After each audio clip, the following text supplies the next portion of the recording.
மே 4 வரைக்கும் இந்த social media பக்கம்லாம் போகாம இருக்கிறது நல்லது அப்படின்னு நினைக்கிறேன்.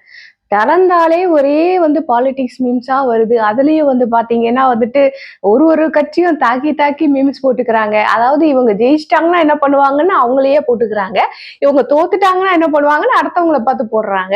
இதுல வேற நெறைய டயலாக் போய்க்கிட்டு இருக்கு. ஒருவேளை தோத்துட்டா அப்படின்னு வரும்போது, காமராஜரையே தோற்கடிச்ச தமிழ்நாடுங்க.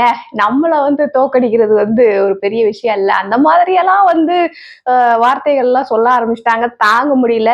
சோசியல் மீடியால வேற ஏதோ ஒரு பாலிடிக்ஸ் ரீல்ல நம்ம பார்த்து லைக் கொடுத்துட்டோம்னா அது பாலிடிக்ஸ் ரீலா அனுப்பிக்கிட்டே இருக்கு.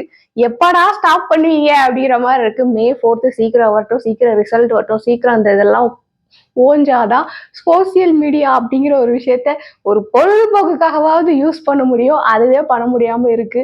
என்னத்த சொல்றது, பார்ப்போம். மே 4